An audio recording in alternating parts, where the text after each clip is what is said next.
तो इस एपिसोड की शुरुआत होती है साल 1995 से। और अगर आप सभी को याद हो तो ये एमसीयू का वही साल है जिस साल के अंदर कैप्टन मार्वल की मूवी टेक प्लेस करती है। यहाँ पर हमें स्क्रल्स के बारे में बताया जाता है, जहाँ पर हमें दिखाया जाता है कि किस तरह से क्री और स्क्रल्स के बीच लड़ाई हो गई, जिसके बाद स्क्रल्स को अपनी जान बचा के भागना पड़ा। और फिर उसके बाद ही हम टेलोस, उसकी वाइफ सोरन और उसकी बेटी गाया को भी देखते हैं और हमें इनके बारे में भी कई चीजें बताई जाती है। फिर इसके बाद आता है इस एपिसोड का इंट्रो और इंट्रो के खत्म होते ही कहानी शुरू होती है साल 1997 से। यहाँ पे हमें दिखाया जाता है ग्रेविक को, जो कि इस टाइम पर काफी छोटा होता है। यहाँ पर हमें पता लगता है कि ग्रेविक एक मामूली स्क्रल है और ग्रेविक के जो पेरेंट्स थे वो एक वॉर के अंदर मारे गए थे, लेकिन ग्रेविक ने किसी तरह से एक स्पेसशिप को चलाकर अपनी जान बचा ली थी और वो सीधा अर्थ पर आ गया था और फिर उसके बाद से वो अर्थ पर ही है। इस टाइम पर ग्रेविक लंदन की एक जगह पर होता है और उसके साथ ही वहाँ पर और भी कई सारे स्क्रल्स होते हैं और यहीं पर इन सबके सामने निक फ्यूरी भी होता है, जहाँ पर ग्रेविक निक फ्यूरी को ये भी बताता है कि उसके पेरेंट्स की मौत क्री से लड़ने की वजह से हुई थी। और फिर इसके बाद टेलोस,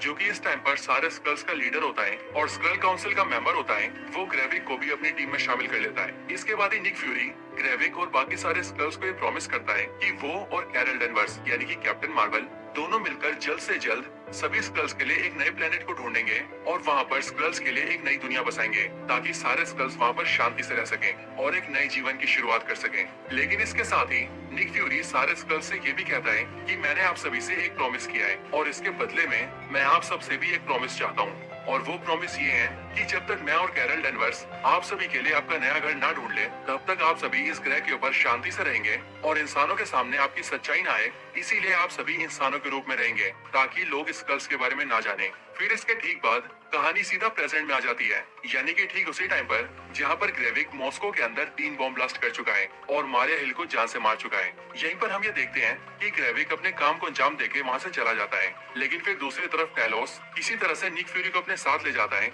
और फिर वो उसके साथ मिलकर एक ट्रेन में ट्रेवल करता है। ट्रेन में ट्रेवल करते हुए निक फ्यूरी और टेलोस आपस में बातें करते हैं, जिसमें निक फ्यूरी टेलोस को बताता है कि जब वो बहुत छोटा था तब वो अपनी मॉम के साथ ट्रेन में ट्रेवल करता था, लेकिन क्योंकि वो लोग ब्लैक थे इसीलिए बाकी के सारे व्हाइट लोग उनके साथ काफी बुरा व्यवहार करते थे और व्हाइट लोग हम ब्लैक लोगों को कई सारी उल्टी सीधी बातें बोलते थे। लेकिन मेरा ध्यान इन सारी बातों पर ना जाए, इसके लिए मेरी मॉम मेरा ध्यान भटकाने के लिए मेरे साथ एक गेम खेलती थी और उस गेम का नाम था tell me something I don't know about you. अगर हिंदी में बताऊं तो इस गेम का मतलब है तुम मुझे कुछ ऐसा बताना जो बात मैं तुम्हारे बारे में नहीं जानता हूँ। आगे निक फ्यूरी टेलोस को बताता है कि यही गेम को खेलते हुए मैं और मेरी मॉम ट्रेन में ट्रेवल करते थे और इसी गेम के जरिए मेरी मॉम मेरे बारे में काफी कुछ जान जाती थी। आगे निक फ्यूरी टेलोस से कहता है कि चलो हम दोनों भी ये गेम खेलते हैं और निक फ्यूरी के बोलने के बाद टेलोस इस बात के लिए राजी हो जाता है, जिसके बाद ये दोनों मिलकर इस गेम को स्टार्ट करते हैं। गेम में सबसे पहले टेलोस से उसके प्लेनेट के डिस्ट्रॉय होने के बाद की कहानी पूछता है। वो टेलोस से पूछता है कि आखिरकार तुम्हारे प्लेनेट के डिस्ट्रॉय होने के बाद तुम्हारे प्लेनेट के सारे स्क्रल्स का क्या हुआ, जिस पर टेलोस उसे बताता है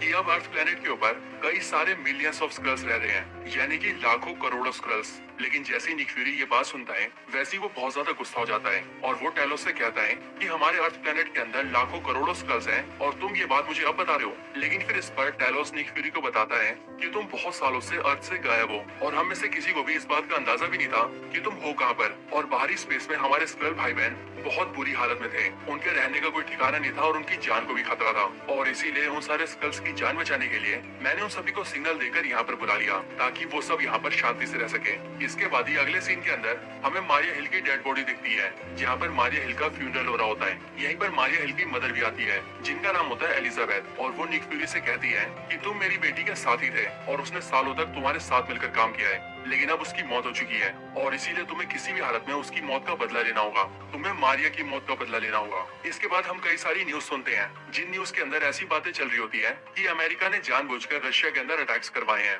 लेकिन इन सारे सवालों के ऊपर यूएस के प्रेसिडेंट ये जवाब देते हैं कि अमेरिका ने ऐसा कुछ भी नहीं किया है और आगे भी यूनाइटेड स्टेट्स ऑफ अमेरिका ऐसा कुछ भी नहीं करेगा। लेकिन यहीं से हमें पता लग रहा होता है कि ग्रेविक का जो प्लान था वो अब सक्सेसफुल हो रहा था और वो इसीलिए क्योंकि वो यही चाहता था कि यूएस और रशिया जैसे दुनिया के 2 सबसे पावरफुल देश एक दूसरे से लड़ने लगे, जिससे कि पूरी दुनिया में जंग छिड़ जाए। इसके बाद ही हम ग्रेविक और गाया को देखते हैं जो कि सीधा एक मीटिंग के अंदर जाते हैं। उस मीटिंग के अंदर हम ये देखते हैं कि वहाँ पर कई सारे बड़े बड़े देशों के लीडर्स होते हैं, जैसे कि अमेरिका के प्रेसिडेंट, यूके के प्राइम मिनिस्टर और इसी तरह से कई सारे बड़े बड़े पॉलिटिशियंस और लीडर्स। लेकिन कुछ ही टाइम में हम सबको ये पता लगता है कि ये सारे असल में स्क्रल्स हैं, जो कि काफी लंबे टाइम से इन सारे लीडर्स और पॉलिटिशियंस की जगह पर बैठे हुए हैं और काम कर रहे हैं स्क्रल्स के फायदे के लिए। और फिर इसके बाद हमें ये भी पता लगता है कि ये स्क्रल्स के लीडर्स की मीटिंग ग्रेविक को लेकर हुई है, क्योंकि मीटिंग के अंदर सभी ग्रेविक से ये बोलते हैं कि उसने 2000 से भी ज्यादा लोगों की जान ली है और उसे ऐसा नहीं करना चाहिए था। लेकिन ग्रेविक स्कल काउंसिल के सारे स्कल से कहता है कि जो उसने किया है वो बिल्कुल ठीक किया है,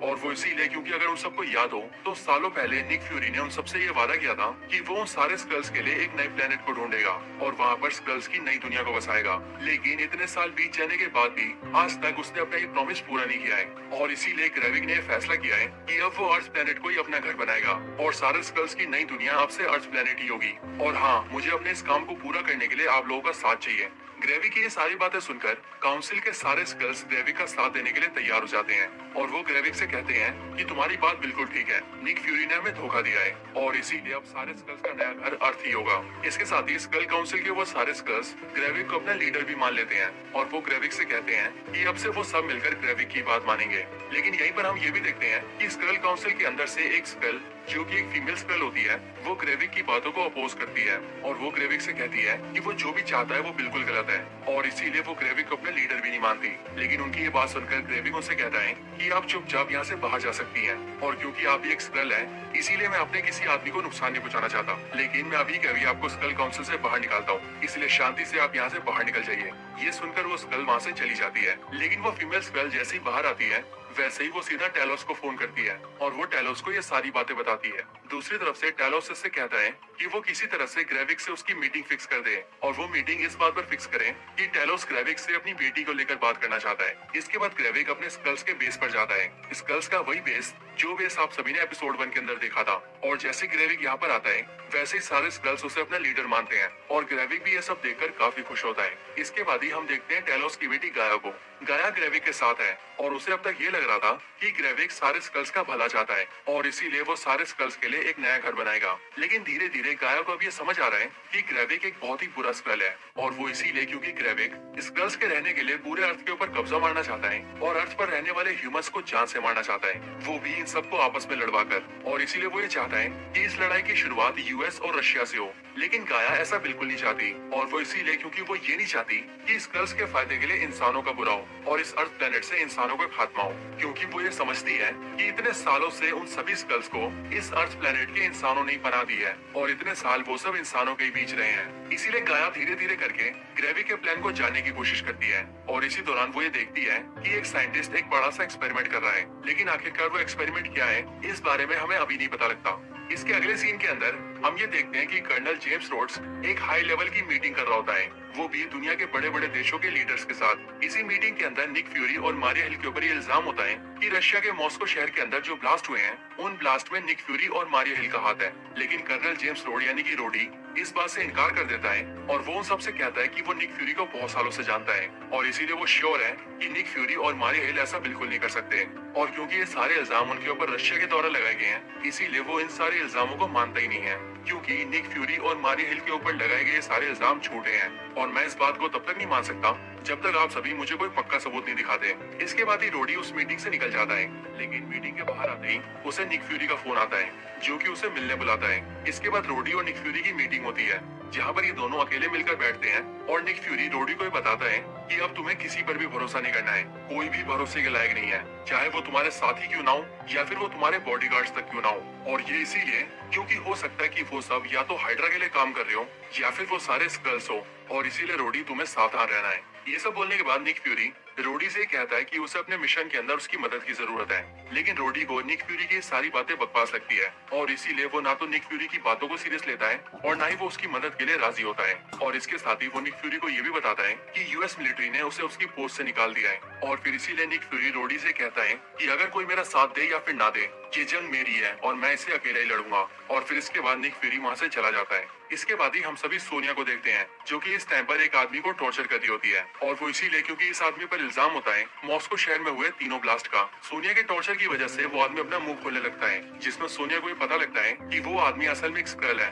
और वो सोनिया को ये भी बताता है कि ये कपल है जो कि ग्रेविक की मदद कर रहा है सारे स्कल्स को सुपर स्कल बनाने के लिए, और अभी उनका ये एक्सपेरिमेंट जारी है। लेकिन जैसे इनका एक्सपेरिमेंट पूरा होगा वैसे ये लोग स्कल्स को और ज्यादा पावरफुल बना देंगे। इधर दूसरी तरफ हम ये भी देखते हैं कि टेलोस की बेटी गाया भी किसी तरह से सारी इन्फॉर्मेशन निकाल रही होती है और वो ये जान रही होती है कि ग्रेविक क्या क्या करने वाला है। लेकिन कुछ टाइम बाद ही हम ये देखते हैं कि ग्रेविक अपने कुछ साथियों के साथ मिलकर सोनिया के अड्डे के ऊपर अटैक कर देता है और वो वहाँ से उस स्कल को निकाल लेता है जिसे सोनिया टॉर्चर कर रही थी। उस स्कल को बचाकर ग्रेविक उससे पूछता है कि तुमने आखिर उन सबको क्या इन्फॉर्मेशन दी है, लेकिन वो स्कल ग्रेविक को बताता है कि उसने कुछ नहीं बताया है, पर ग्रेविक को उसकी बातों पर शक होता है और इसीलिए वो उसे जान से मार देता है। लेकिन गाया को ये पता लग जाता है कि ग्रेविक ने उस स्कल को जान से मारा है और इसीलिए टेलोस की बेटी गाया ये समझ जाती है कि ग्रेविक किसी के भरोसे के लायक नहीं है और जो भी उसका फादर टेलोस ग्रेविक के बारे में बोलता था वो सारी बातें बिल्कुल सही है। और फिर इसीलिए वो अपने मन में ये डिसाइड करती है कि अब से वो ग्रेविक की सारी इन्फॉर्मेशन लेकर सीधा अपने फादर टेलोस को पहुंचाएगी ताकि जितने भी बेकसूर और मासूम लोग हैं उन सबको मरने से बचाया जा सके। इसके बाद ही अगले सीन के अंदर हम सभी एक बड़े से घर को देखते हैं और उसी घर के अंदर एक लेडी सब्जी काट रही होती है, बट वो असल में एक स्क्रैल होती है। इसके बाद ही उस घर के अंदर से निक फ्यूरी बाहर जा रहा होता है, लेकिन तभी वो लेडी निक फ्यूरी को पीछे से रोकती है और वो उससे कहती है कि वो कुछ भूल रहा है। ये सुनकर निक फ्यूरी वापस जाता है और अपनी रिंग पहन लेता है और फिर निक फ्यूरी उस लेडी को किस करता है और फिर यहीं पर हमें ये पता लगता है कि वो लेडी असल में निक फ्यूरी की वाइफ है। लेकिन सच्चाई यही है कि निक फ्यूरी की वाइफ भी एक स्क्रैल है। और फिर इसी बड़े खुलासे के साथ ये एपिसोड यहीं पर एंड हो जाता है।